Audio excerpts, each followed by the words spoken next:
हजारिका जी, मुझे पता है कि अभी बहुत सारे जो आपने जिसका नाम ले रहा है, मतलब आपने जिसका नाम लिया, जिनका भी नाम लिया, जो यूट्यूबर हैं और बहुत सारी चीजों के बारे में गलत जानकारी जानकारी दे रहे हैं, तो ये भी सच है कि ऐसा हो रहा है। लेकिन इससे आपको घबराना नहीं है, क्योंकि हमारा टेक्निकल सेशन जब भी होता है, ठीक है, वजीर सर आते हैं, वरिंदर सर आते हैं, रहीम सर आते हैं, और भी जो हमारे जो स्पीकर्स हैं, जो टेक्निकल एक्सपर्ट्स है, वो जब भी आते हैं ना, तो चीजों को डिस्कस करते हैं। और हम जब भी ऐसी कोई न्यूज, ऐसी जो न्यूज होती है जो सही नहीं होती है, एक्यूरेट नहीं होती है, ठीक है, तो उसके बारे में हम उसको काउंटर करके जो कम्युनिटी है ओरिजिन इंडिया का, उस पर भी हम डालते हैं, ताकि उससे आपको सही जानकारी मिले और फिर आप उससे अपना डिसीजन और उससे अपने चीजों को, उनको जो है, जो गलत जानकारी फैला रहे हैं या जो आपको नेगेटिव कर रहे हैं, जो आपके टीम को कर रहे हैं, जो लोगों को कर रहे हैं, आप उनको काउंटर कर सकें। ठीक है, तो ऐसा बिल्कुल भी किसी एक पर्सन या एक इंडिविजुअल को लेके नहीं कुछ ऐसा कोई हाथ या ऐसा डिसीजन नहीं लेना है जो मतलब आपको इफेक्ट करे, आपके टीम को इफेक्ट करे। ठीक है, तो वही है कि मतलब हम इसके लिए मतलब जो भी सही जानकारी आएगी और जैसे ही होती है, तो उसके लिए हम फिर उसको सर्कुलेट भी करते हैं। तो ये आप अपडेट, अब जो भी है ना, ग्रुप है India community, origin India community का जो ग्रुप है, व्हाट्सएप कम्युनिटी है, उसमें देखते रहे, अपडेट आपको जल्दी मिलेगी, तो उसमें भी आपको कोई चिंता करने की बात नहीं है। ओके, ठीक है, तो फिर से सभी साथियों को गुड इवनिंग, और उम्मीद कर रहा हूँ कि आप सभी स्वस्थ होंगे, व्यस्त होंगे, मस्त होंगे। और इसी के साथ हम आज का सेशन शुरू करते हैं। ठीक है, आज का सेशन हम शुरू करते हैं, और आज हमारे बीच में 523 पार्टिसिपेंट्स हो चुके हैं। आप सभी का स्वागत है आज के सेशन पे। मैं स्क्रीन शेयर करूंगा और हम इस सेशन को यहाँ पे स्टार्ट करेंगे। और हो सके तो आप अपने फोन को लैंडस्केप मोड पे डाल दें, ताकि आपको स्क्रीन क्लियरली और अच्छे से विजिबल हो। तो आप सभी का, जितने भी साथी आज हमारे साथ जुड़े हैं, आप सभी का फाइनेंशियल फ्रीडम सिस्टम में स्वागत है। मैं इसलिए इसको फाइनेंशियल फ्रीडम सिस्टम बोलता हूँ, ओरिजिन को, क्योंकि ये हमें 3 चीज से आजादी देती है। ठीक है, पहला है फाइनेंशियल फ्रीडम, इसमें मैं इसको फाइनेंशियल फ्रीडम सिस्टम बोलता हूँ। दूसरा है फ्रीडम ऑफ फियर, डर से आजादी। ठीक है, और तीसरा है सिक्योरिटी एंड फ्रीडम, मतलब आपका फ्रीडम जो है वो उसका एक सिक्योर वाला हिस्सा, जहां पे आप किसी भी डर या भय या ऐसा कोई भी नेगेटिव इमोशन है, उससे आप दूर रहें, उससे आप आजाद रहें। राइट, ठीक है, तो आप सभी का आज के सेशन में स्वागत है। ये सिस्टम में हम बात करने वाले, ये सिस्टम आपके लिए 24/7 काम करता है। ठीक है, आपको कोई ट्रेडिंग या कोई प्रेडिक्शन, कोई क्लाइंट मैनेजमेंट नहीं करना होता, और इसकी वजह से आपको कोई स्ट्रेस या कोई टेंशन लेने जैसी चीज नहीं। आप जो सीखते हैं, जो सिखाते हैं, जो आपके लिए वर्क करता है, आप दूसरे को बताते हैं, आप रेफर भी कर सकते हैं। ठीक है, और उस तरीके से ये सिस्टम वर्क करता है। दो चीजें हैं इसमें। एक नॉन वर्किंग सिस्टम है, जिसमें आप काम नहीं करते तब भी आपके लिए पैसा बन रहे होते हैं।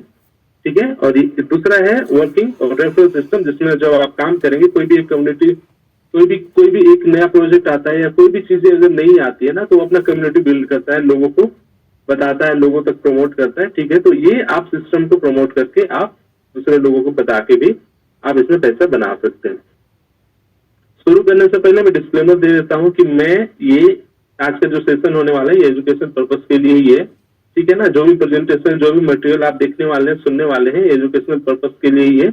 मैं कोई फाइनेंशियल एडवाइजर नहीं हूँ, तो आप अपना जो भी रकम लेके आए या जो भी चीजें आप इसमें शुरू करें, ठीक है, आप अपने विवेक, अपनी बुद्धि और अपने फाइनेंशियल एडवाइजर के सलाह और मशवरे से करें। कोई भी लोन लेके या फिर उधारी लेके इस तरीके से चीजों को नहीं करना है, क्योंकि ये एक फाइनेंशियल मार्केट है, और कोई भी फाइनेंशियल मार्केट में हाई रिवॉर्ड जैसा सिस्टम होता है। ठीक है ना, तो ये हमारा काम होता है बोलने का, बताने का, क्योंकि आप जब करेंगे ना, तो आपको भी इसी तरीके से एथिकली ही काम करना होगा।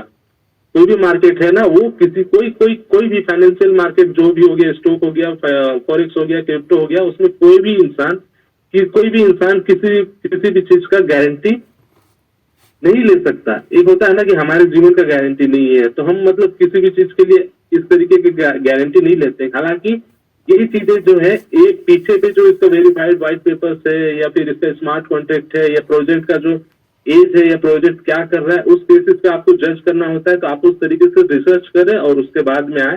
तो आप जब भी इसको प्रमोट करें, आप जब भी इस तरीके से अगर इस प्रोजेक्ट को बताएं तो एक क्लियरिटी रखें, एक ऑनेस्टी रखें और साथ में बताएं, ठीक है, कि ये चीजें जो है इसमें आपको अपना रिसर्च करके आना है। ठीक है, तो इसके साथ ही हम सेशन को आगे शुरू करते हैं। हम माइंडसेट के बारे में कुछ बात करने वाले हैं, कुछ बिजनेस स्ट्रेटजी के बारे में बात करने वाले हैं, ब्लॉकचेन और क्रिप्टो बेसिक बात करेंगे, सेंट्रलाइज डिसेंट्रलाइज क्या होता है उसके बात करने वाले हैं, ओरिजिन का ओवरव्यू देखने वाले हैं और कैसे फ्यूचर है फाइनेंस का उसके बारे में बात करने वाले हैं। तो business is not a magic game, reset your mindset for business. तो बिजनेस जो होता है ना, जो भी धंधा होता है ना, जहाँ पे पैसे आ रहे होते हैं ना, वो कोई जादू का खेल नहीं होता है। और उसको आपको सही तरीके से बनाने के लिए आपको जो माइंडसेट है ना, उसको आपको सही करना होगा। अगर आप पुराने माइंडसेट के साथ अगर अभी जिस जगह पे हैं वहां पे खुश हैं तो वेल एंड गुड, बहुत अच्छी बात है। लेकिन अगर आप पुराने माइंडसेट के साथ अगर खुश नहीं है, आपको और भी ग्रो करना है और भी आगे जाना है ना, तो आपका जो माइंडसेट है ना, जो पिछले आप अगर 30 के होंगे, 32 के होंगे, 40 के होंगे, 70 के होंगे, दैट डजंट मैटर। वो फर्क नहीं पड़ता है कि आप कितने के हैं। अगर आपका माइंडसेट की वजह से अगर आप खुश नहीं है, आपको वो ग्रोथ नहीं मिल रहा है, जो ग्रोथ आपको चाहिए हो चाहिए जिंदगी में आप जो पाना चाहते हैं, अगर वहां तक नहीं पहुंच पाए ना, तो आपको जो माइंडसेट है ना सर, वही एक रीजन है जिसकी वजह से आप जिस जगह पे हैं उस जगह पे हैं। तो अगर आपको आगे बढ़ना है, अगर आप सेटिस्फाइड हैं, आप बहुत अच्छे पोजीशन पे हैं, बहुत वेल एंड गुड कंडीशन पे है, जहाँ पे आपके जो चाहते हैं जिंदगी में सब कुछ मिला है, या जो भी पैसे चाहते हैं वो आपको मिला है, तो बहुत अच्छी बात है। अगर नहीं मिला है तो इसका रीजन है आपका माइंडसेट। तो आपका माइंडसेट चेंज करना होगा। अगर क्योंकि एक होता है ना कि अगर आपका पुराना माइंडसेट है तो आपको वही पुराने रिजल्ट ही मिलेंगे जो अभी तक मिलते आए हैं। लेकिन अगर आपका माइंडसेट नया हो जाता है, आप सही तरीके से सोचते हैं, सही तरीके से चीजों को करते हैं, तो आपको जो रिजल्ट मिलने वाला है ना, वो भी नया होगा और बड़ा होगा।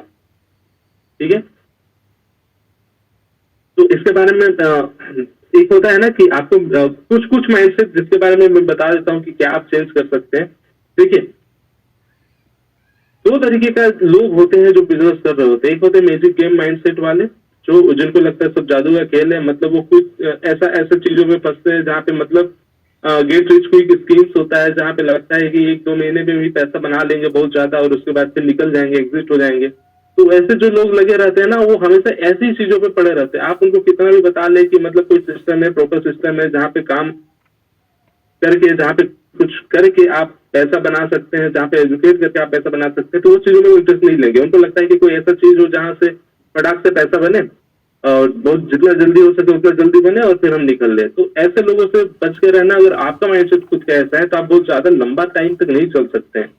ठीक है, आज अगर आपको प्रॉफिट हुआ, 2 महीना अगर प्रॉफिट हुआ, तो फिर तीसरा महीना आपको लॉस ही होगा और ज्यादा लॉस हो जाएगा जितना प्रॉफिट हुआ उससे। ठीक है, लक और शॉर्टकट ढूंढते हैं, मतलब सिस्टम बिल्ड करने की जगह पे या फिर सीखने के वजह से, मतलब एक होता है ना कि अगर आप कुछ कर रहे होते हैं तो आप सीख के करते हैं, ठीक है ना, उसके बजाय वो शॉर्टकट और मतलब अपने लक पे डिपेंड रहते हैं। ठीक है, और वो एक्सपेक्ट करते हैं कि उनका बिना एफर्ट लगाए, बिना स्किल लगाए उनको ज्यादा से ज्यादा रिटर्न मिले। तो लेकिन ऐसा कहीं नहीं होता है। ठीक है ना, रियल बिजनेस माइंडसेट वही है जब आप सिस्टम बना रहे होते हैं जो तब भी काम करे जब आप सो रहे हो। ठीक है ना, जो भी प्रॉब्लम सॉल्विंग पे ज्यादा फोकस करते हैं। ठीक है, वैल्यू क्रिएट करते हैं लॉजिक और एग्जीक्यूशन के तौर पे। ठीक है, और वो समझते हैं कि कामयाबी है ना, जो सक्सेस है ना, वो एफर्ट मांगता है, लर्निंग मांगता है, परसिस्टेंस मांगता है। ठीक है ना, कामयाबी बिना एफर्ट का नहीं आएगा। आपको बिना सोचे, एक होता है ना कि वो अगर सोच लिया और फिर हो जाए ना, तो वो ऐसा होता नहीं। आपको एफर्ट लगाना होगा, आपको सीखना होगा, नई नई चीजों को सीखना होगा, नई नई चीजों को ट्राई करना होगा। आप कितने भी उम्र के हैं ना, उससे फर्क नहीं पड़ता है, आपको नई चीजें सीखनी पड़ेगी। ठीक है ना, अभी यहाँ पे इस बिजनेस पे अगर ओरिजिन पे अगर लोग पैसा बना रहे हैं, ठीक है ना, तो बहुत सारे लोग ऐसे होंगे जो क्रिप्टो है, जो टेक्नोलॉजी है, उसकी समझ नहीं होगी उनको, लेकिन वो सीखे और फिर काम किए और अभी पैसे बना रहे हैं। तो अगर आप उस एज पे हैं जहां पे आपको टेक्नोलॉजी समझ नहीं आती है, तो भी आपको सीखना पड़ेगा, क्योंकि ये कल है ना, इससे आप भाग नहीं सकते हैं। कल है, वो कल होना ही है। ठीक है, उससे भाग नहीं सकते, और ये हमेशा एक जिद होना चाहिए सीखने का। ठीक है, business is not crypto currency और शेयर मार्केट कि इतना पैसा डालो और इतना निकाल लो। ठीक है, क्रिप्टो करेंसी शेयर मार्केट है, वो बिजनेस है। लेकिन आप ऐसा नहीं बोल सकते हैं कि मतलब इतना पैसा डाल के इतना निकल जाएगा तो इसको हम बिजनेस बोल रहे हैं, नहीं, इसको लॉन्ग टर्म में करना होता है, ठीक है ना। ट्रेडिंग माइंडसेट के साथ अगर जो लोग हैं यहाँ पे, ठीक है ना, ट्रेडिंग में बुरा नहीं बोलता हूँ, लेकिन वो माइंडसेट जो होता है ना, वो आदमी को मतलब थोड़ा सा कमजोर बनाता है, तो वो चीज है। तो इसमें आपको लक और शॉर्टकट इस तरीके की चीजों को नहीं ढूंढना है, आपको सही सिस्टम के साथ में जाना है, वैल्यू क्रिएट करना है, सिस्टमेटिक अप्रोच लेना है और लोगों का प्रॉब्लम सॉल्व करना है, तब आप एक बड़ा बिजनेस बना सकते हैं। ठीक है, मैं लॉन्ग टर्म की बात इसलिए करता हूं क्योंकि एक मैकडोनल्ड फ्रेंचाइजी का इन्वेस्टमेंट और प्रॉफिट कैलकुलेशन अगर इंडिया में देखते हैं, ठीक है, तो इन्वेस्टमेंट का ब्रेकडाउन करते हैं। फ्रेंचाइजी फी जो होता है 25 से 30 लाख का होता है, ठीक है। सेटअप और इंफ्रास्ट्रक्चर अगर देख ले, रियल एस्टेट और इक्विपमेंट्स, वो होता है 6.6 करोड़ का, 6.6 से 14 करोड़ तक जाता है, ठीक है। रॉयल्टी फी देखे तो 4 से 6% ग्रोथ सेल्स का, और एडवर्टाइजिंग फी देखे तो 3% ग्रोथ सेल्स होता है, ठीक है। और वही देखिए प्रॉफिट और ब्रेक इवन का एनालिसिस करें तो एवरेज एनुअल रेवेन्यू जो होता है ना 2.6 करोड़ का होता है पर आउटलेट का, और प्रॉफिट मार्जिन होता है 20 से 25%, मतलब 20,000 से 25,000 प्रॉफिट पर 1 लाख का रेवेन्यू पे होता है। एनुअल प्रॉफिट देखे ना तो 52 से 65 लाख का होता है, ठीक है। और ब्रेक इवन पीरियड देखे ना तो 2 से 3 साल लगता है इनिशियल इन्वेस्टमेंट जो होता है ना वो रिकवर होने के लिए, ठीक है। और उसके 3 साल के बाद ही वो जो एक फ्रेंचाइजी जो होता है वो प्रॉफिटेबल होता है, वो प्रॉफिट करता है। 3 साल तो उसको लगता है कि अपना इन्वेस्टमेंट जो भी लगाया है उसको वो रिकवर कर ले। तो इस तरीके की चीजें, जो भी कोई भी बिजनेस आप देख लीजिए, टेस्ला का बात करें तो 2003 में वो बना, मतलब एलोन मस्क लेके आए, ठीक है। 2010 तक चैलेंजेस रहा, 2017 तक 17 साल तक अनप्रॉफिटेबल था, 2020 में फर्स्ट प्रॉफिट हुआ, और 2024 का क्वार्टर 4 में रेवेन्यू था उसका 25.7 बिलियन।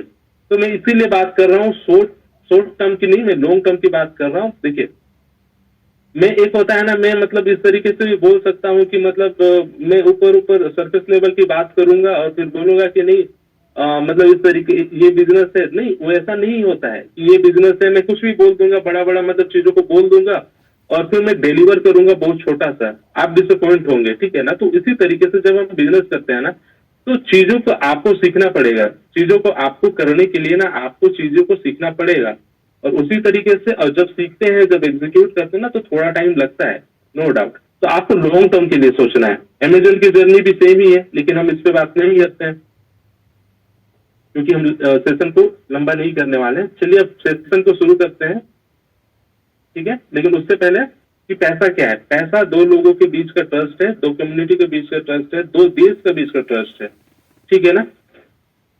गवर्नमेंट पेपर पे ये साइन करके देता है कि मैं धारक को इतना अदा करने का वचन देता हूं, और उसके बाद उसको उस टेंडर को लीगल करता है, वैलिड बनाता है, और वो पेपर जो है ना हम एक्सचेंज कर रहे होते हैं क्योंकि उसमें एक वैल्यू होता है, ठीक है ना। लेकिन ये आया कैसे, पहले बार्टर सिस्टम आया, ये हर सेशन पे डिस्कशन होता है, ठीक है। और अगर नए लोग हैं इस सेशन में तो आपको भी ये जानना जरूरी है कि बार्टर सिस्टम था जब हम एक्सचेंज करते थे, सामान के बदले सामान एक्सचेंज करते थे, फिर गोल्ड आया, ठीक है। लेकिन फिर गोल्ड आया, लेकिन एक चीज होती है ना कि जो भी चीजें जो होती है जो बहुत ज्यादा सस्टेन नहीं कर पाती है ना, आउटडेटेड हो जाती है ना, तो उसको दूसरे चीजों से रिप्लेस कर दिया जाता है। बार्टर सिस्टम था तो बार्टर सिस्टम भी बहुत ज्यादा सस्टेन नहीं कर सकता था, लोग सामान बदला बदली करते थे। लेकिन आप सोचिए कि अगर दो लोग हैं और दोनों लोग को मतलब अलग अलग सामान चाहिए जो दोनों लोगों के पास नहीं है, ठीक है, तो वो सस्टेन नहीं करता। तो उसके लिए फिर गोल्ड लेके आया गया जो प्रीशियस मेटल था, ठीक है। लेकिन वो फिर ऐसा था कि आप अगर बहुत ज्यादा भारी यूज नहीं कर सकते थे या कोई लूट लेता आपका, तो वो भी चीज था। फिर पेपर आया, पेपर मतलब जो नोट हम लोग अभी यूज करते हैं, फिर प्लास्टिक मतलब एटीएम कार्ड वगैरह, जैसे डिजिटल आ गया जब हम स्कैन करते हैं, ठीक है। इसी तरीके से हर चीजें की वैल्यू जो होती है ना एक सर्टेन टाइम तक होती है, उसके बाद उसको अपडेट होना पड़ता है। तो अभी जो नेक्स्ट है ना, जो फ्यूचर है ना, वो क्रिप्टो का होगा, ठीक है ना। अभी अगर आप पैसे का देखें, अगर हम जो पेपर का करेंसी, जो एटीएम कार्ड या जो भी हम यूज करते हैं ना, वो सभी चीजें सेंट्रलाइज है। सेंट्रलाइज का मतलब उसका मालिकाना अधिकार या तो बैंक के पास है या तो गवर्नमेंट के पास है, तो इस तरीके से चीजें हैं, ठीक है। तो ये भी एक टाइम के बाद क्या होगा ना, आउटडेटेड होगा। और ये चीजें आप देख सकते हैं, आप समझ सकते हैं। आप दूसरे देश पे जाएंगे तो आपको करेंसी लेना होगा, आपको मतलब करेंसी एक्सचेंज कराना होगा, आपको INR देना होगा, और आप जिस देश पे भी जा रहे हैं उसका करेंसी लेना होगा, तब वहां पे जाके स्पेंड करें। लेकिन क्रिप्टो के साथ ऐसा नहीं है, क्रिप्टो बॉर्डरलेस है। आप यहाँ पे भी अगर यहाँ पे भी अगर आपने देखा होगा वीडियोस वगैरह, तो यहाँ पे भी अभी लोग क्रिप्टो से पेमेंट कर रहे हैं, ठीक है। लेकिन आपके पास सेम चीज ही हो ना, तब दूसरे देश का है, आपको उस देश का करेंसी अगर आपके पास ना भी हो, फिर भी आप पे कर सकते हैं, है ना। तो देखिए ट्रेडिशनल सिस्टम में क्या होता है ना, bank, government, central authority control करता है। लेकिन हम जो अभी जहाँ पे जाने वाले हैं, जहाँ पे जिस ओर जा रहे हैं क्रिप्टो में, वहाँ पे ब्लॉकचेन कंट्रोल करता है, मतलब ब्लॉकचेन पे रहता है, इंटरनेट पे रहता है, जहाँ पे आप डिसेंट्रलाइज सिस्टम और सेल्फ कस्टडी पे चीजें हो रही होती है। क्रिप्टो करेंसी क्या है? क्रिप्टो करेंसी डिजिटल मनी है जो इंटरनेट पे रहता है, कोई बैंक, कोई मिडिल मैन नहीं, बॉर्डरलेस है, ठीक है।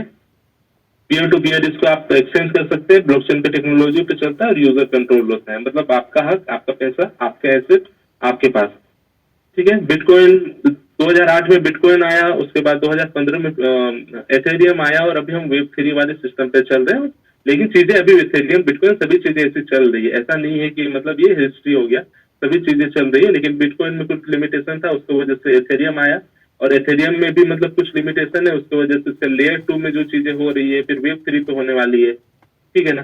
तो अगर आप नए हैं तो आपको पता होगा, मतलब आपको मे भी आपको पता होगा, अगर आप पुराने हो तो मे भी आपको बिटकॉइन का इतिहास जो है, कैसे आया, क्या हुआ था, ये सभी चीजें आपको पता होगा, ठीक है। बिटकॉइन आया था सतोशी नाकामोटो नाम का कोई इंसान था या कोई संस्था थे, कोई इंसान थे या कोई संस्था था, ठीक है। तो उनको जब देखा कि 2008 में जो फाइनेंशियल क्राइसिस हुआ था अमेरिका के अंदर, तो एक बबल बना हुआ था, ठीक है, जहां पे मतलब दिवालिया निकल गया था। अगर आप समझ के चलिए कि अगर बैंक के पास आपका पैसा, अगर बैंक अपने आप को दिवालिया घोषित कर देता है, तो आप कैसे लड़ेंगे, आप कैसे लेंगे, ठीक है ना। तो यही चीजों का मतलब कुछ चीजें ऐसी थी जिसकी वजह से सोचने पे लोगों को मजबूर किया गया कि इसका सोल्यूशन क्या हो सकता है। तो इसका सोल्यूशन उस टाइम पे उन्होंने बिटकॉइन का पेपर लेके आया, जहां पे उन्होंने आइडिया दिया कि लोगों का जो करेंसी है, लोगों का जो एसेट है, लोगों का जो धन है, वो अगर उन्हीं के पास रहे तो कैसा रहेगा। तो शुरू में चीजें, शुरुआती दौर कोई भी अगर नई चीजें आती है ना, तो लोग बहुत ज्यादा अपोज करते हैं, क्योंककि उनको लगता है कि फ्यूचर खतरे में। लेकिन फिर एक्सेप्ट किया, और अभी अब बिटकॉइन का सिचुएशन आप समझ सकते हैं। लेकिन बिटकॉइन पे यही था, बिटकॉइन का ब्लॉकचेन पे अपना कुछ लिमिटेशन था। एक ब्लॉकचेन जो होता है ना, वो ट्रायंगल ऑफ ट्रायलेमा से चलता है, ठीक है ना। तो वो ट्रायंगल ऑफ ट्रायलेमा में अगर एक एक पॉइंट को देखा जाए तो स्केलेबल होना चाहिए, ठीक है, डिसेंट्रलाइज होना चाहिए और सिक्योर होना चाहिए, ठीक है। तो ये चीजें होती है। और उसके बाद बिटकॉइन में स्केलेबल नहीं था, एक सेकेंड में 60 ट्रांजेक्शन ही हो रहे थे, ठीक है। तो उसकी वजह से फिर एथेरियम आया। तो एथेरियम जैसे कि आप देखिए, एक सेकेंड में 60 ट्रांजेक्शन बहुत कम है। आप अगर देखो पेटीएम या फोन पे को अगर देखते हो आप, तो एक सेकेंड में आप सोचो कि इंडिया में कितने लोग एक टाइम पे पेमेंट कर रहे होंगे, ठीक है ना। तो बिटकॉइन में ये लिमिटेशन थी कि वो स्केलेबल नहीं था, तो उसके वजह से फिर एथेरियम आया, ठीक है। तो जो भी चीजें जिसमें लिमिटेशन होती है ना, उसको बदल के नया अपडेट, नया टेक्नोलॉजी आता है, ठीक है ना। तो यही मैं बात कर रहा हूँ कि क्रिप्टो फ्यूचर है, और आपको कहीं ना कहीं इसको अपडेट करना होगा। ब्लॉकचेन क्या है? ब्लॉकचेन डिजिटल नोटबुक है, जहां पे आपके जो डिजिटल एसेट है वो रहते हैं, ठीक है। ये ट्रांसपेरेंट है, सिक्योर और डिसेंट्रलाइज है। अब ब्लॉकचेन कैसे बनता है, इस पे मैं बता देता हूँ ब्लॉकचेन कैसे बनता है, ठीक है। जब दो इंसान है, पर्सन ए पर्सन बी, दो इंसान है, ठीक है ना। पर्सन ए पर्सन बी नहीं बोलते हैं, हम बोलते हैं इसको राम और श्याम। राम के पास क्रिप्टो है, एसेट है, और श्याम के पास क्रिप्टो का एसेट है, दोनों के पास दो वॉलेट है। राम बेचता है श्याम को अपना वॉलेट से मतलब कुछ अमाउंट, कुछ डिजिटल एसेट, ठीक है, कुछ कॉइन या कुछ टोकन बेच देता है। तो श्याम को मिलने से पहले क्या होता है ना, कि बहुत सारे जो सर्वर्स होते हैं, बहुत सारे कंप्यूटर्स होते हैं ना, वो उसको वेरीफाई करते हैं। वेरीफाई कैसे करते हैं? तो हर ब्लॉकचेन का ना अपना मैथमेटिकल एल्गोरिदम पजल होता है, ठीक है ना। तो पजल होता है, बहुत बड़ा बड़ा होता है, जो ह्यूमनली कैलकुलेट करना पॉसिबल नहीं होता है। तो उतने बड़ा पजल को वो कैलकुलेट करते हैं और बताते हैं कि अच्छा ठीक है, ये ट्रांजेक्शन हुआ है, उसका प्रूफ ऑफ वर्क देते हैं। तो उसी को हम एक तरीके से माइनिंग भी बोलते हैं, जहाँ प्रूफ मिल जाता है, प्रूफ ऑफ वर्क मिलता है, ये ट्रांजेक्शन हुआ है, ठीक है। तो जो कंप्यूटर और जो सिस्टम लगाते हैं ना, जो रिग लगा के बैठे होते हैं ना, जो बड़े बड़े सर्वर और बहुत बड़े बड़े कंप्यूटर लगा के बैठे होते हैं ना, तो उनको भी एक छोटा अमाउंट ऑफ ब्लॉकचेन का टोकन या कॉइन उनको मिलता है, ठीक है ना। तो इसको हम एक तरीके से माइनिंग भी बोलते हैं, ठीक है। तो और इसी तरीके से जब प्रूफ ऑफ वर्क मिल जाता है ना, तो एक ब्लॉकचेन जुड़ जाता है वहां पे, ठीक है, वो ब्लॉकचेन इंटरनेट पे बहुत सारे जो ब्लॉकचेन है, तो उसी पे एक ब्लॉकचेन एक लेयर और ऐड होता है, और ये वेरिफिकेशन का रहता है कि प्रूफ को वक्त मिला कि राम श्याम को पेमेंट किया है जो कि पहुंच गया है, और इसको हम वेरीफाई किए हुए हैं। कैसे किए हैं इसको वेरीफाई? वेरीफाई हम मैथमेटिकल पजल जो है उसको हम सोल्व करके किए हैं, तो उसमें हार्डवर्क लगता है, ठीक है ना, उसमें बहुत सारा एनर्जी लगता है, ठीक है ना। अगर आप सोचिए कि इतना बड़ा मशीन चल रहा है ना, तो उसमें एनर्जी लगता है, और जिस चीज में एनर्जी लग रहा है, जिस चीज में हार्ड वर्क हो रहा है ना, वो प्राइसलेस मतलब होता है, वो वैल्यूएबल होता है, उसका कीमत होता है, उसका वैल्यू होता है, और वही कीमत और वही वैल्यू उस टोकन का या उस क्रिप्टो का होता है। तो जितना ये टेक्नोलॉजी है इसमें हम बहुत ज्यादा अंदर नहीं घुसते हैं, क्योंकि हम आज अपॉर्चुनिटी सेशन पे हम बात करने वाले हैं। तो सेंट्रलाइज डिसेंट्रलाइज क्या होता है इसमें हम देखते हैं। तो सेंट्रलाइज एक अथॉरिटी का कंट्रोल होता है, सिंगल पॉइंट ऑफ फेलियर है, सेंसरशिप है, पावर कंसंट्रेशन है। डिसेंट्रलाइज में क्या है कि बहुत सारे लोग आए, एक जगह पे आए, उन्होंने कुछ नियम कानून बना दिए, अब नियम कानून से ही चलेगा, उसके ऊपर अब कोई नहीं है। मतलब जो नियम कानून बनाए हैं जो लोग आके, अब वो उसके ऊपर नहीं है, नियम कानून उससे ऊपर हो जाता है, और वो लोग सभी एक ही चीज को फॉलो करते हैं। मतलब इसमें कोई मालिक नहीं होता है, तो कोई सिंगल पॉइंट ऑफ फेलियर नहीं होता है, कम्युनिटी जो बनाए हैं उनके गवर्नेंस से चलता है, और ये सेल्फ गवर्नेंस से भी चलता है, ठीक है ना। सेंट्रलाइज डिसेंट्रलाइज ये होता है। और सेंट्रलाइज और डिसेंट्रलाइज आप एक्सचेंज के बारे में सुनिए, सेंट्रलाइज डिसेंट्रलाइज। अब सेंट्रलाइज अगर आप समझते, अगर आप बैंक में पैसा रखते हैं तो आपको केवाईसी करना पड़ता है, आपका मतलब सारा इन्फॉर्मेशन उनके पास होता है। लेकिन डिसेंट्रलाइज में किसी को पता नहीं चलेगा कि आपका जो एसेट है वो कितना है और आप क्या होल्ड करते हैं, ठीक है ना, क्योंकि इसमें केवाईसी जैसे जो चीजें हैं, मतलब नो योर कस्टमर करके एक होता है ना, डेटा फुलफिल करना पड़ता है, तो उसमें आपके बारे में पता ही नहीं है सिस्टम को, तो उसको कैसे पता होगा कि आपका वॉलेट में या आपके पास कितना एसेट है और नहीं है, ठीक है ना। तो सेंट्रलाइज का मालिकाना अधिकार होता है, कोई मालिक होता है जो कंट्रोल कर रहा होता है। डिसेंट्रलाइज में कोई मालिक नहीं होता है। अगर आप सिंपल इस तरीके से समझे, तो इसी तरीके से सेंट्रलाइज और डिसेंट्रलाइज एक्सचेंज को भी समझ सकते हैं, ठीक है। अब स्मार्ट कॉन्ट्रैक्ट क्या होता है? तो smart contract digital robot lawyer है, ठीक है, जो ऑटो एग्जीक्यूट करता है जब कंडीशन मीट होता है, ठीक है। ये ट्रांसपेरेंट है, इसको चेंज नहीं किया जा सकता, एक बार प्रोग्राम कर दिया जाता है और इंस्टेंट एग्जीक्यूशन हो जाता है। तो इसका हर सेशन में आपको एक जबरदस्त एग्जांपल मिलता है एटीएम का, ठीक है ना। एटीएम में क्या होता है कि आप कार्ड डालते हैं, पिन डालते हैं, और फिर पैसे डालते हैं, सॉरी नंबर डालते हैं कि आपको कितना चाहिए, कितना पैसा चाहिए, और उसके बाद वो कंडीशन मीट होता है, उसको मैच करता है कि अच्छा अच्छा ऐसा ऐसा हुआ, और उसके बाद आपको जितना पैसा चाहिए होता है वो पैसा आपको विड्रॉ होता है, ठीक है ना। तो इसी तरीके से वेंडिंग मशीन का एक है कि आप देखो फंड डालते हैं, उसमें कंडीशन मीट होता है कि आपको क्या चाहिए, और उसके बाद जो चीज आपको चिप्स कुरकुरे लेस जो भी है वॉट एवर कोल्ड ड्रिंक जो भी चाहिए होता है वो वेंडिंग मशीन के नीचे पे गिरता है, आप उसको कंज्यूम करते हैं, ठीक है ना। तो यही चीज है स्मार्ट कॉन्ट्रैक्ट, मतलब एक बार बना दिया गया, इसको चेंज नहीं किया जा सकता है। ये अब नियम कानून जो है ना वो एक बार बनाने वाला बना दिया, अब इसी के तहत चीजें होंगी, इससे ऊपर नीचे नहीं होंगी। तो ये सबके लिए इक्वल काम करता है। कोइन वर्सेस टोकन, तो कोइन होता है जिसका अपना नेटिव क्रिप्टो करेंसी जो जिसका अपना ब्लॉकचेन होता है, और टोकन जो होता है जो दूसरों को ब्लॉकचेन पे चलता है, ठीक है। अब क्यों क्रिप्टो करेंसी? क्यों? तो क्रिप्टो करेंसी क्योंकि ये आने वाले टाइम के लिए फ्रीडम है, सिक्योरिटी है, ग्लोबल एक्सेस है, मतलब बॉर्डरलेस है, अपॉर्चुनिटी है, अभी के समय में आपके लिए अपॉर्चुनिटी है अगर आप इसको जल्दी ग्रैब करते हैं तो। और ये फाइनेंशियल, ये फ्यूचर है फाइनेंस का, ठीक है। तो इस तरीके से, तो ये छोटी छोटी चीजों पे मैंने इसलिए बात किया, जो भी चीजें आपने देखा उस पर मैंने इसलिए बात किया क्योंकि इस पे बात होना जरूरी है, ठीक है। तब जब हम प्रोजेक्ट पे आएंगे तो आप इसको सही तरीके से समझ सकते हैं, क्योंकि ये सभी सभी छोटे छोटे जो चीजें है ना, इसकी के बदौलत हम इस प्रोजेक्ट को समझने वाले हैं कि क्या है। तो अब ओरिजिन क्या है? ओरिजिन वेब3 डिसेंट्रलाइज्ड फाइनेंस सिस्टम है जो पॉलीगॉन के ब्लॉकचेन पे चलता है। ये अभी तक हो रहा था, अब इसका अपना ब्लॉकचेन आ गया है, लेकिन जैसे जैसे अब चीजें अपडेट होगी तब तक हम उस पर हम बात नहीं करेंगे हम, लेकिन अभी तक जो चलता आ रहा है या जो अभी चल भी रहा है, ठीक है, उस पर हम बात करने वाले हैं। जहां पे आप एक अमाउंट के साथ आते हैं, इसको स्टेक करते हैं, वो ग्रो करता है और आप अर्न करते हैं। ग्रो करता है 0.2% से 0.4% के बीच में। 0.4% अर्लियर डेज में जब इनिशियली स्टेज पे जब था ये प्रोजेक्ट तब करता था, अभी 0.2% हर 8 घंटे में ग्रो करता है।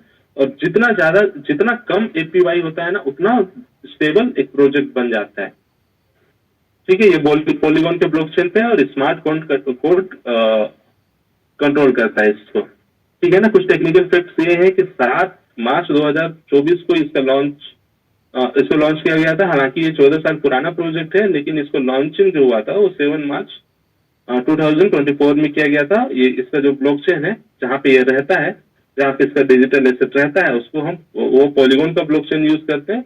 इसका टोकन जो है उसको हम लोंगिनस से LGNS बोलते हैं।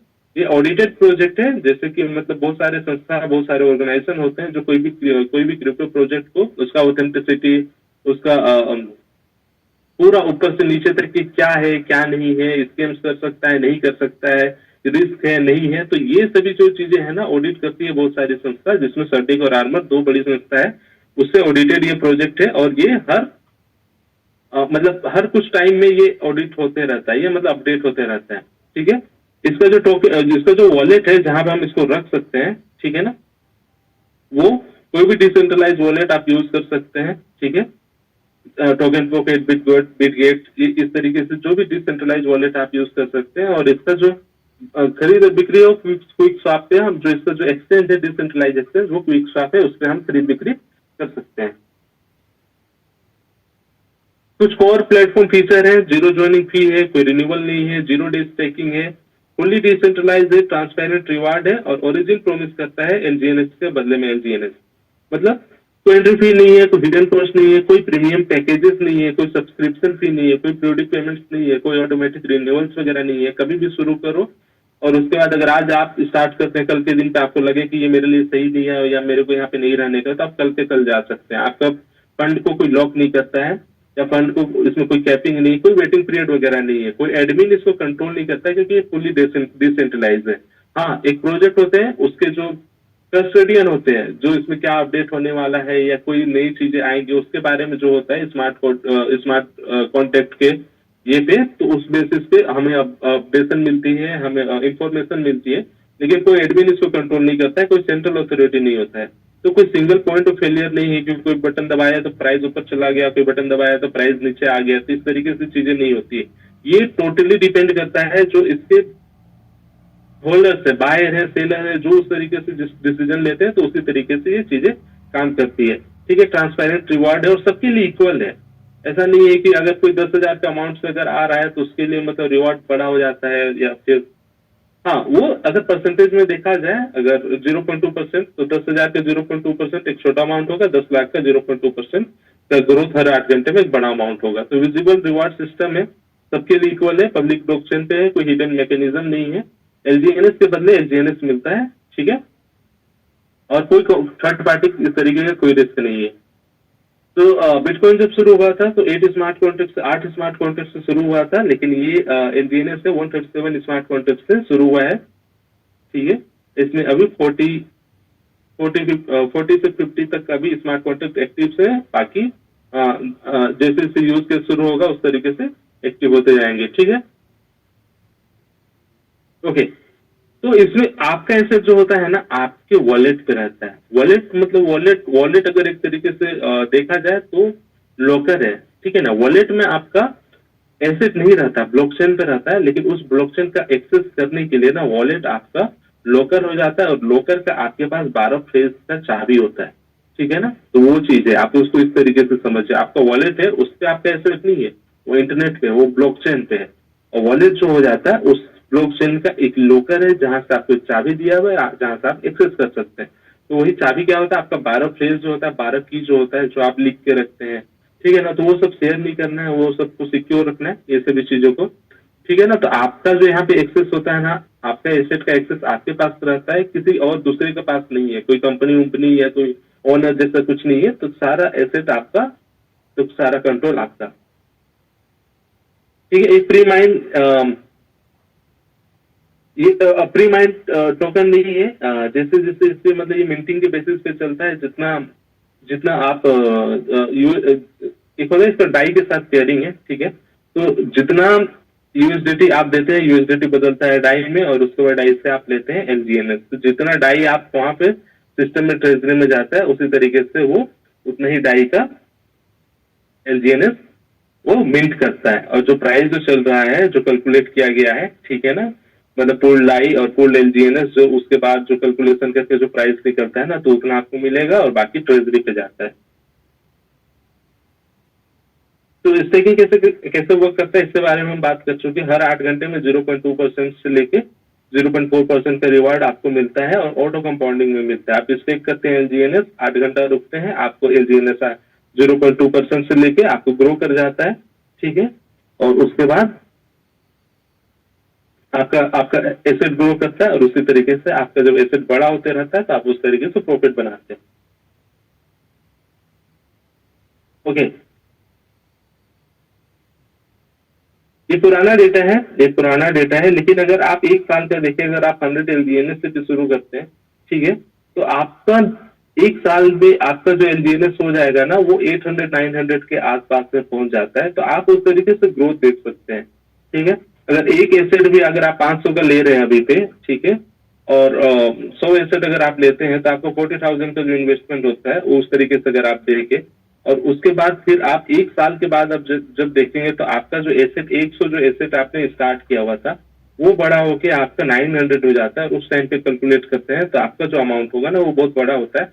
लेकिन कभी भी अगर आप एक फाइनेंशियल मार्केट में है तो कभी भी इस तरीके से आप इन्वेस्टमेंट कीजिए, लेकिन साथ में टाइम टू टाइम आपका जो ब्रेक इवन करना होता है ना वो आपको सीखना पड़ेगा कि आपका जो प्रॉफिट होता है उसका 20% निकाल लिए, 40% निकाल लिए। लेकिन देखिए अगर इस तरीके से देखेंगे तो 0.2 के हिसाब से अगर आप देखते हैं, ठीक है ना, तो एक दिन में 8 घंटा का अगर 3 फ्रेमवर्क देखे, ठीक है ना, तो 8 इंटू 3 इक्वल टू 24, ठीक है ना। तो 8 घंटे का अगर 3 फ्रेमवर्क देखे तो आप 24 घंटा होता है, तो 24 घंटा में अगर 0.2 को अगर 3 से इंटू करते हैं, ठीक है ना, तो 0.6 होता है, ठीक है ना। 0.6 को अगर आप इंटू करते हैं 30 डेज के लिए तो 80-90% जो होगा, ठीक है ना, तो आपका जो मिनिमम आपका जो इनिशियल जो अमाउंट होता है, जो प्रिंसिपल अमाउंट होता है, ठीक है ना, तो उसका प्रिंसिपल अमाउंट का नहीं, प्रिंसिपल अमाउंट के बदले में जो आपने एसेट लिया हुआ है, अगर 100 एसेट आपने लिया हुआ है तो उसका 18% अगर वो ग्रो करता है, ठीक है ना, तो उसको आपको ब्रेक इवन करके आपको निकाल के मैनेज करके बैलेंस करके चलते रहना पड़ेगा। 18% का जो ग्रो किया उससे आप 50% निकाल लिए और 50% रहने दिए, फिर वो ऑटो कंपाउंडिंग हुआ। तो इस तरीके से करते करते आपका जो प्रिंसिपल अमाउंट है जो आपने डाला है उतना एसेट आपको निकाल लेना है, जो आपके पास जो प्रॉफिट बचता है उसको छोड़ देना है, ठीक है। तो लोग कैसे मतलब रिच बनते हैं, ठीक है, लोग रिच बनते हैं या तो कोई प्रॉब्लम सॉल्व करते हैं, ठीक है, या कोई नीड जो होता है वो फुलफिल करते हैं, ठीक है। तो इस तरीके से लोग रिच बनते हैं और उनके पास सिस्टम का ओनरशिप होता है, ठीक है ना। कोई ऐसा सिस्टम होता है जो उनको अगर वो सो भी रहे हो ना तो उनके लिए काम करते रहता है, उनके लिए पैसा बना के पैसा बना के देते रहता है, ठीक है। और वो स्केल करते रहता है, वो बड़ा होते रहता है बिना आपका एफर्ट और बिना आपका मतलब घंटों लगाए, ठीक है ना। ट्रेडिशनल वर्क जो होता है वो कैसे काम करता है, वो तभी काम करेगा जब आप उसमें एफर्ट डालेंगे, जब आप उसमें टाइम डालेंगे, जब आप उसमें बैठे रहेंगे और उस काम को करते रहेंगे तभी वो काम करेगा। लेकिन आप जैसे ही उससे आप उसको छोड़ के दूसरी जगह पे गए तो वो काम करना बंद हो जाएगा, ठीक है ना। तो हर इंसान मतलब हर जितने भी इंसान है ना, अगर आप कुछ काम कर रहे हैं, आप धंधे वाले बिजनेस वाले हैं, जो भी हैं, अगर आप हैं तो आपके लिए कोई पैसिवली इनकम का ऐसा सिस्टम होना चाहिए, ठीक है ना, जो आप जब सो भी रहे हो ना तो आपके लिए काम कर रहा होगा। और ओरिजिन एग्जैक्टली वही देता है आपको, ठीक है। तो आपके पास ऐसा प्रोडक्ट सर्विस होना चाहिए जो आप जब सो रहे हैं तब भी आपके लिए काम करे, ठीक है ना। ओरिजिन आपको एग्जैक्टली वही देता है। ओरिजिन आपको financial freedom, time freedom, global accessibility, बिना मिडिल मैन का 24/7 आपको देते रहता है। और आपका कम्युनिटी सपोर्ट है ही, आपको जो रेफर किया है उनसे आप बात करेंगे, उनसे कॉन्टेक्ट करेंगे, उनसे सपोर्ट लेंगे, ठीक है ना। अगर buy sell peer to peer करना है तो आप अपने लोगों से कर सकते हैं, ठीक है। और दूसरा चीज है कि आप इसमें रेफरल के थ्रू भी वर्क कर सकते हैं, जहां पे आप जो सीखते हैं जो आपके लिए काम करता है, ठीक है ना, आप दूसरे को शेयर करते हैं। आप किसी को आपको कुछ बेचना ही नहीं, आप प्रोडक्ट ही बेच रहे हैं, ठीक है। आप लोग एजुकेट कर रहे हैं और आप एक टीम बिल्ड करते हैं, ठीक है ना। वो जैसे ही काम करते हैं तो उसका जो एक होता है ना तो आरओएस जो होता है ना वो भी आपको मिलता है। तो ये पैसिवली आप काम कर सकते हैं। आप जो भी काम कर रहे हैं उसके अलावा एक पैसिवली ऐसा काम है जो आपको 24/7 पैसा बना के देता रहेगा, आपका एफर्ट और आपके टाइम के बिना भी, ठीक है ना। तो एक तो अर्निंग आप देखिए जहां पे आप स्टेक करते हैं, नॉन वर्किंग है, जहां पे आपको काम नहीं करना है, आपने बस स्टेक किया हुआ है, आपको पैसा बना के दे रहा है, ठीक है। दूसरा अर्निंग सिस्टम है स्पाइडर वेब रिवार्ड स्ट्रक्चर, जहां पे अगर आप किन्हीं को सजेस्ट करते हैं, किन्हीं को रेफर करते हैं, ठीक है, और आपका सेल्फ स्टेकिंग $100 का है, तो उसका रिटर्न ऑन स्टेक जो होता है ना, वो 8 से 16% तक आपको मिलेगा, ठीक है। फिर आपने किन्हीं को अगर रेफर किया तो वो अगर किसी और इंसान को कर दे तो 2 लेवल पे आप पहुंच गए हैं, ठीक है ना। आपका सेल्फ स्टेकिंग अगर 300 का हुआ तो 5 से 10% का मिलता है। इसी तरीके से 3, 4, 5, 6, 7, 8, 9, 10 और 15 लेवल तक आप जा सकते हैं। सभी का मतलब ओवरराइड जो है, जो परसेंटेज है वो अलग है, और आपका जो सेल्फ स्टेकिंग क्या होना चाहिए ना, वो भी अलग है। लेवल 1 पे आपको मिलता है 8 से 16%, ठीक है। लेवल 2 पे मिलता है आपको 5 से 10%, लेवल 3 पे मिलता है 4 से 8%, लेवल 4 से 8 तक मिलता है आपको 3.5% से लेके 7%, और लेवल 9 to 15 पे मिलता है आपको 2.5%। लेकिन सभी का सेल्फ स्टेकिंग आपको मैनेज करना होगा, ठीक है। उस हिसाब से फिर आपको जो रिटर्न ऑन स्टेक है वो भी मिलते रहता है, ठीक है। एक तो ये अर्निंग सिस्टम दूसरा अर्निंग सिस्टम ये हो गया। तीसरा अर्निंग सिस्टम है कि डाउ रिवार्ड। आप 15 लेवल तक ही गए, उसके बाद आपको आगे करना होगा तो कैसे करेंगे, तो आप डाउ रिवार्ड से करते हैं, ठीक है ना। तो डाउ रिवार्ड में आपको टीम बना के या इंडिविजुअली, अगर आप 3 इंडिविजुअल का, ठीक है ना, 3 लोगों का अगर आप $50K $50K $50,000 $50,000 $50,000 का अगर आप रेफर कर देते हैं, उनके नीचे अगर बिजनेस हो जाता है, उनके नीचे अगर स्टेकिंग हो जाता है, ठीक है ना, तो आपको पहला रैंकिंग जो होता है इस प्रोजेक्ट का उसको बोलते हैं मिशनरी या V1, तो उसका 1 से लेके 5% तक का बोनस आपको ROS मिलता है, ठीक है। और इसी तरीके से अगर ये टीम पे काम करता है, टीम आपके जैसे अगर ये 50,000 से लेके अगर ये 1 लाख, हाँ $150K हो जाएगा, ठीक है ना। 1.5 लाख का हो गया, $1.5 लाख का हो गया, तो आपको फिर V2 मिल जाता है आपको रैंक, और उसका आपको जो ROS होता है वो 2 से लेके 10% तक का मिलता है। उसी तरीके से थर्ड पे $3 लाख हो जाता है, ठीक है। तो 4 से 15% का आपको बोनस मिलता है, तब आप हो जाते हैं V3, और उसको बोलते हैं नाइट। इसी तरीके से अगर ये बड़ा होके अगर 5 लाख का हो जाता है, ठीक है, तो आप मैसेंजर V4 हो जाते हैं, और आपको 6 से 20% का बोनस मिलता है। उसके बाद अगर आप V5 अगर आपको होना है, तो आपके तीनों जो आपका रेफरल है, जो आपका टीम है, उसके 10 लाख का होना चाहिए। उसके बाद आपको जो मिलता है बोनस वो 8 से लेके 25% तक का होता है। और फिर V6 बनने के लिए आपको फिर से वो रिले रेस वाली जो चीजें होती है कि आप अगर कुछ कर लिए तो आपके जैसा आप अपने लोगों को बना दो। आप जिस लेवल पे हो उस लेवल पे आप अपने आपके टीम से 3 लोगों को ले आओ, तब आप V6 बनते हो। तो ये है, तब आपको मिलता है 10 से 30% का बोनस, ठीक है। तो अर्निंग पर डे के हिसाब से देखें तो मिशनरी V1 पे हर दिन पे 22 मतलब एसेट LGNS आपको मिलता है, ठीक है। समुराई पे V2 पे देखें तो अप्रोक्स 40 LGNS आपको पर डे का मिलता है। अगर V3 पे देखें तो 80 LGNS 80 डिजिटल एसेट ओरिजिन का आपको हर दिन का मिलता है। और वैसे V4 में देखें तो 120 से लेकर 150 तक अप्रोक्स मिलता है।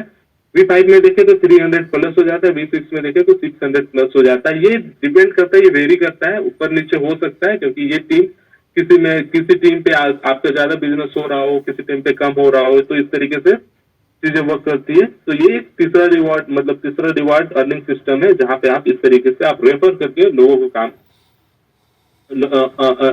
को रेफर करके आप इस तरीके से अर्न कर सकते हो, ठीक है ना। तो मैंने जो ये बोला ना कि आपके पास कोई सिस्टम होना चाहिए, आपके पास कोई प्रोडक्ट या सर्विस है। देखो बिजनेस ना, आपके पास जब तक प्रोडक्ट या सर्विस ना हो जो आपके लिए ऑटोमेटिकली जब आप सो भी रहे हो तब भी आपके लिए काम करता रहे, ठीक है ना, ऐसा ना हो तब तक आप पैसे नहीं बना सकते। तो आपके पास कुछ ऐसा होना चाहिए, ठीक है ना, कोई प्रोडक्ट कोई सर्विस ऐसा होना चाहिए। तो आपके पास एक सर्विस है जहाँ पे आप लोगों के लिए दो प्रॉब्लम जो होता है ना, जो आप सोल्व कर दो दुनिया में ना, तो आप ऐसे भी धनवान बन जाओगे। प्रॉब्लम 2 चीजें, एक तो है कि लोगों का कुछ प्रॉब्लम ढूंढो और उसको सोल्व कर दो, ठीक है ना। जैसे कि अमेजोन का बात कर रहे थे हम, तो अमेजोन क्या किया, अमेजोन से पहले ई कॉमर्स वाला जो मार्केट था वो था ही नहीं। अगर लोगों को सामान बेचना और खरीदना होता ऑनलाइन तो ऐसा कोई प्लेटफॉर्म नहीं था। तो अमेजोन आया, बुक बेचने से शुरू किया, लेकिन वो ई कॉमर्स का एक बड़ा मार्केट, तो मदर ऑफ ई कॉमर्स से अगर अमेजोन को बोला जाए तो गलत नहीं है। तो वो एक ऐसा मार्केट लेके आया जहां पे लोग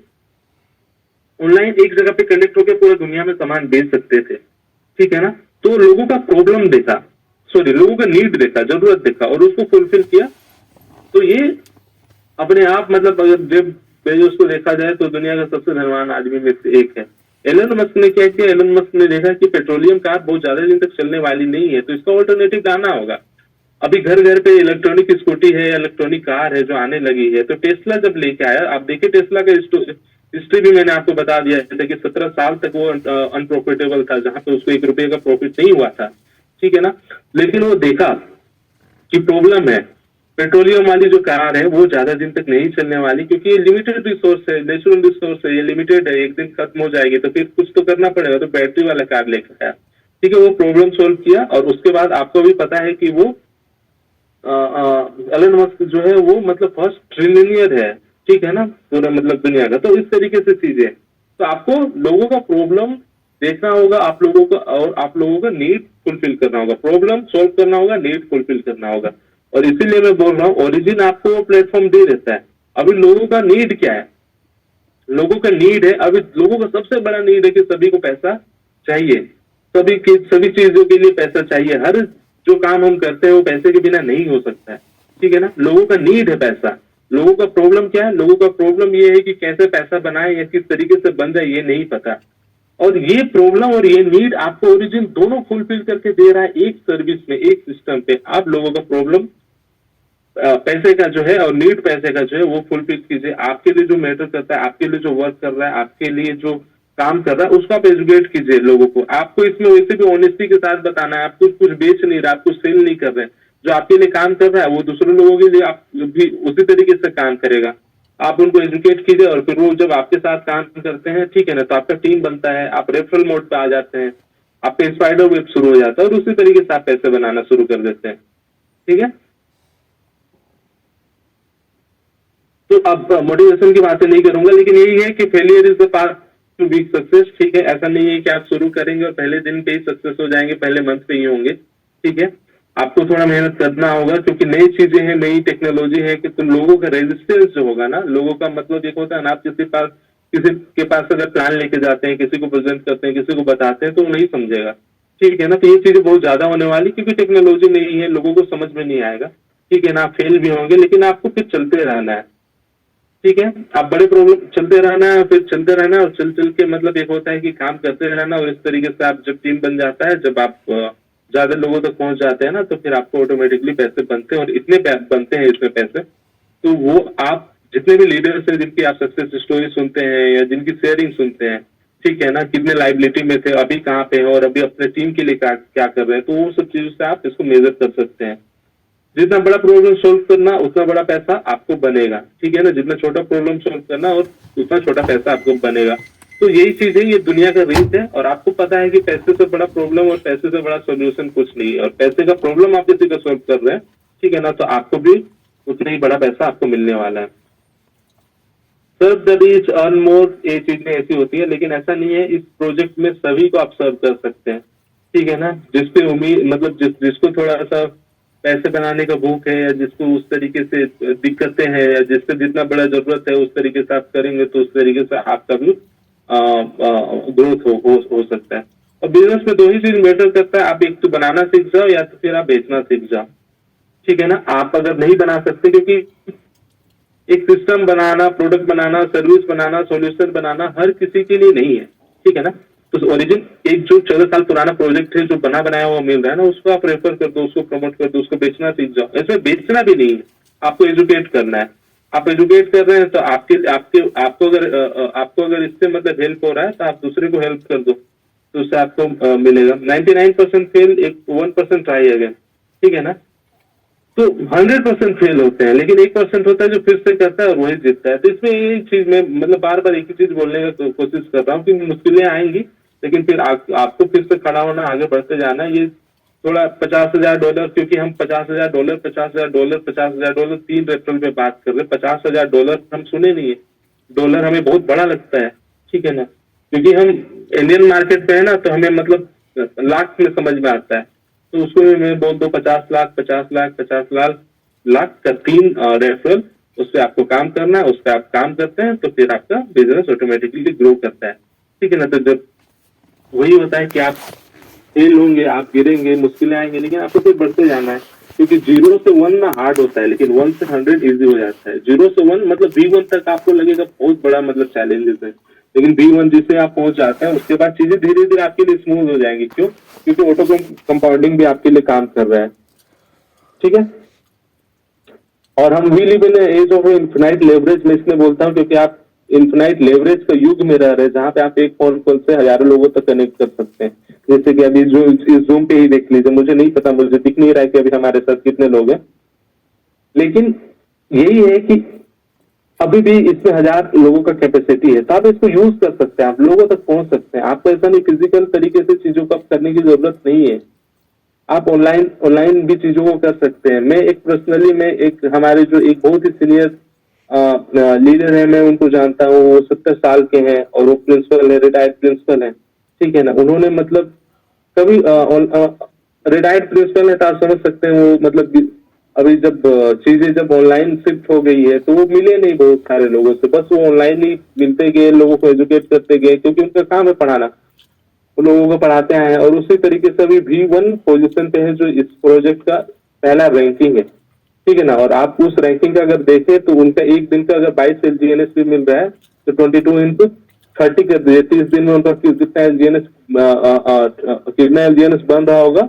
और उसके बाद 660, और 660 को आप अगर डॉलर के हिसाब से भी देखें तो 90 सॉरी कितना डॉलर अभी चल रहा है, $4 अभी एलजीएनएस का प्राइस चल रहा है। और अगर आप 97 98 का भी अगर देखते हैं, 97 का भी देखते हैं, तो उनको फिर एक मंथ का अगर आप देखो तो 2,56,080, मतलब 2,56,080 रुपया मिल रहा होगा एक मंथ का। तो ये भी है ना, तो आप काम कर सकते हैं। मैं ये बोलने का ये है, तो लॉन्ग टर्म के लिए सोचो, लॉन्ग टर्म के लिए करो। अगर आप, क्योंकि ये प्रोजेक्ट अगर आप शॉर्ट टर्म के लिए आ रहे हैं, मतलब इस तरीके से एक होता है ना गेमलिंग वाला माइंडसेट, ट्रेडिंग वाले माइंडसेट के साथ आ रहे हैं ना, तो पहले ही फिल्टर आउट कर देगा, तो वो भी चीज है।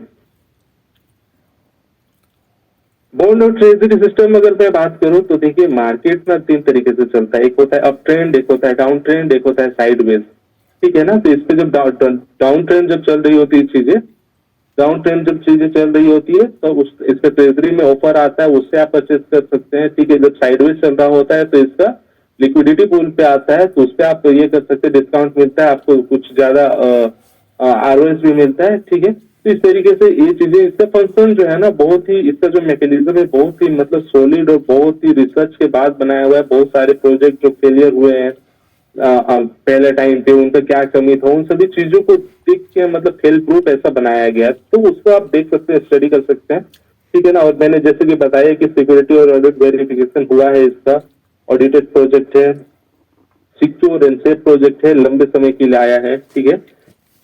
और फ्यूचर क्या है, प्राइवेसी स्टेबल कॉइन तो आ चुका है, और उसका Web3 सोशल मीडिया प्लेटफॉर्म अभी आने वाले हैं, स्मार्ट सिटीज वगैरह का जो चीजें हैं वो आने वाली है, ठीक है।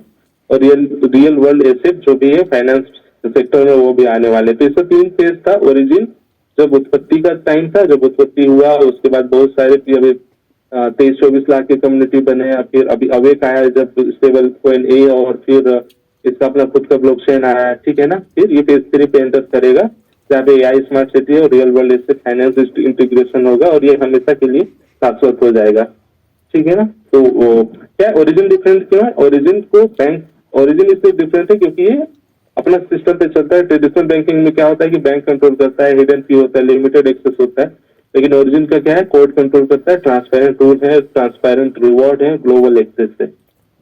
अब देखिए ये चीजों को समझिए, क्योंकि अगर आप मार्केट पे जाते हैं, आप काम करते हैं ना, तो ये चीज को समझना बहुत जरूरी है। डिफ्यूजन ऑफ इनोवेशन थ्योरी, कोई भी नई चीज आती है ना तो 2.5% ही जो लोग होते हैं ना, जो दिमाग वाले लोग होते हैं, जो ब्रेनी लोग होते हैं, वो चीजों को आविष्कार करते हैं, ठीक है ना। बिटकॉइन आया, उसको 2.5% ही वो उसके लोग होंगे जो उसको इजाद किया। फोन आया, लैपटॉप आया, जो भी इस तरीके की जो भी नई चीजें आती है, नई टेक्नोलॉजी आती है ना, उसको 2.5% ही दुनिया के जो लोग हैं ना, वही जिनके में दिमाग होता है ना, वही बनाते हैं। सभी का बनाने का बस का नहीं है, ठीक है ना। लेकिन 13.5% जो होते हैं वो अर्ली अडोप्टर्स होते हैं, उस चीज को जैसे ही आता है उसको अडोप्ट कर लेते हैं, ठीक है। 34% अर्ली मेजोरिटी होते हैं, जब देखते हैं कि कुछ लोग हैं अर्ली अडोप्टर्स है, उनका बात सुने या फिर ऐसा, फिर उसको अडोप्ट करते हैं। 34% जो होते हैं ना वो लेट मेजोरिटी होते हैं, जो उनके पास कोई ऑप्शन नहीं बचता ना तब अडॉप्ट करते हैं। और 16% जो होते हैं लगार्ड्स होते हैं। लगार्ड्स जो होते हैं ना वो मतलब नेगेटिव एस्पेक्ट अगर देखा जाए लोगों में, ठीक है ना, कि हर चीज में कमी निकालने वाले हैं। अगर जैसे कि देखिए ब्लॉकचेन का सॉरी बिटकॉइन का एग्जांपल ले लेते हैं, तो बिटकॉइन जैसे ही बना, ठीक है ना, 2008 में 2009 पे बहुत कम पैसे का रहा था, ठीक है ना, 0.14 पैसा ऐसे समथिंग कुछ था, ठीक है। तो उस टाइम पे क्या हुआ ना कि 13.5% जो थे, जो उनको दिखा फ्यूचर दिखा, जिनको लगा कि इसमें फ्यूचर है, वो ले लिए, ठीक है ना। बिटकॉइन 2008-9 में तो हम भी रहे होंगे, ठीक है, अगर आप 25 साल के ऊपर के हैं तो आप ही रहे होंगे, ठीक है। तो वही है, लेकिन सभी नहीं लिया। अब तो कुछ अर्ली अडॉप्टर लोग जो है वो ले लिए, वो पैसा बना लिया। अर्ली मेजोरिटी कुछ बहुत लिए होंगे, कुछ नहीं लिए होंगे, लेकिन ये पता है ना। और आप उसके लिए लेट मेजोरिटी होगी। आप जब तक जगे तब तक अभी लेट हो चुका है, एक बिटकॉइन का कीमत इतना भाग चुका है कि आप नहीं ले सकते हैं। ओरिजिन के लिए हो सकता है कि आप अर्ली अडॉप्टर या अर्ली मेजोरिटी हो सकते हैं। अर्ली अडॉप्टर्स जो मतलब जब लॉन्च हुआ 2024 में, तब वो लोग एडॉप्ट कर चुके थे, वो समझ चुके थे कि क्या पोटेंशियल है। आप अर्ली मेजोरिटी में, आपको लेट नहीं हुआ, आप अभी समझ रहे हैं लेकिन फिर भी आपको लेट नहीं हुआ है। और उसके बाद लेट मेजोरिटी वो हो सकते हैं जो मतलब इसको कभी समझेंगे ही नहीं। तो हर चीज में ऐसे ही होता है। तो आप हर किसी के साथ एक तरीके से आप डील नहीं कर सकते। आपको देखना है कि आप किस पोजीशन पे आते हैं और आपको किस तरीके से डिसीजन लेना चाहिए और आपको किस तरीके से उससे प्रॉफिट हो सकता है। यही है, एक का नाम है जॉन डी रोकफेलर। ये मतलब मॉडर्न हिस्ट्री के सबसे रईस इंसान में से मतलब एक माने जाते हैं, ठीक है ना। तो इनका कहीं ना कहीं जिस एजुकेशन सिस्टम से हम पढ़े बड़े हैं, ठीक है ना, जिस एजुकेशन सिस्टम से हम पढ़े पढ़े हैं या जिससे हम बनते हैं, ठीक है ना कहीं इनका देन है, ठीक है ना। तो हमें यहाँ पे ओबीडियंट वर्कर बनाया जाता है, ठीक है ना, हमें मशीन बनाया जाता है। हम मार्क्स के पीछे भागते हैं, हम एजुकेशन के पीछे भागते हैं, लेकिन हम सही मतलब एक होता है ना फ्री थिंकर नहीं होते हैं। हमको बहुत अच्छा मार्क्स चाहिए होता है, हमको बहुत अच्छा रेपुटेशन चाहिए होता है, बहुत अच्छा पढ़ाई लिखाई चाहिए होता है, स्टेबल जॉब चाहिए होता है। और फिर हम वही करते करते पूरा जिंदगी मतलब निकल जाता है। और एक होता है ना मकसद जो भी है, ट्रू पर्पस जो है, वो सब हम नहीं ढूंढते हैं कभी और ढूंढ भी नहीं पाते हैं, ठीक है ना। जब हम समझते हैं सोचते हैं तब तक अलग हो चुका है, अलग हो चुका मतलब लेट हो चुका होता है। लेकिन एक कोई गलत नहीं है, मतलब बहुत सारे लोगों को मतलब इसी में कंफर्टेबल है, वो उनको नहीं चाहिए। लेकिन अगर आप बड़े थिंकर हैं या फिर आप बड़े करने का सोच रखते हैं ना, तो आपको कुछ अलग करना होगा। कुछ अलग करना होगा मीन्स मतलब कुछ हट के करना होगा। और जब आप कुछ अलग कर रहे होंगे, ठीक है ना, और ऐसा नहीं कि कुछ भी कर रहे हैं, अलग हट के भी करना होगा ना, तो प्रूवन सिस्टम के साथ ही करना होगा। और अब जब इस तरीके से करते हैं ना, तो आपका जो रिजल्ट होगा और आपका जो काम करने का तरीका होगा, आपका जो इम्पैक्ट होगा सोसाइटी में, कंट्री में, घर में, वो सब अलग होगा, ठीक है ना। तो इस तरीके का चीजें हैं, आपको रेट से निकलना पड़ेगा। और फिर वही है कि आप कंसिस्टेंसी के साथ अगर किसी भी चीज पे काम करते हैं ना, तो उस काम में आपका मास्टरी हो जाता है। जब मास्टरी हो जाता है तो आपको उस काम से प्रेम हो जाता है। और जब एक काम से आपको प्रेम हो जाए ना, तो फिर रिजल्ट है ना, वो रिजल्ट बोलता है। आपको बोलने वोलने की जरूरत नहीं है, आपको बताने की जरूरत नहीं है। आपका लाइफ स्टाइल दिखेगा या आपका बोलने का, आपका प्रेजेंट करने का तरीका दिखेगा। तो ये सभी छोटी छोटी जो बदलाव होती है ना, वो दिखती है और वो दुनिया को दिखती है। तो यही है, कंसिस्टेंसी के साथ लगे रहना है। फेल होंगे, गिरेंगे, लेकिन फिर उठ के चलते रहना है। और जब ये हम करते रहते हैं तो उसके बाद हमारा रिजल्ट बोलता है। तो थैंक यू आज की सेशन पे आने के लिए, अटेंड करने के लिए, सीखने के लिए। और मैं उम्मीद कर रहा हूँ कि आप चाहे जो भी सीखे आपके लिए अगर थोड़ा बहुत भी फ्रूटफुल रहा होगा ये सेशन, ठीक है। आप जो भी सीखे होंगे दूसरे को सिखाएंगे, दूसरे को सिखाएंगे और फिर इसको थोड़ा कम्युनिटी को ग्रो करेंगे। और आप जैसे जैसे ग्रो होते हैं, कम्युनिटी ग्रो करेगा और आप भी उस तरीके से आप बड़े अमाउंट पे पैसे बना रहे होंगे। ओके, आज का सेशन रिकॉर्डिंग नहीं किया हुआ है, इसके लिए मैं माफी चाहूंगा। मैं रिक्वेस्ट देखा नहीं, अभी अब रिकॉर्ड करके कोई फायदा नहीं है। ओके।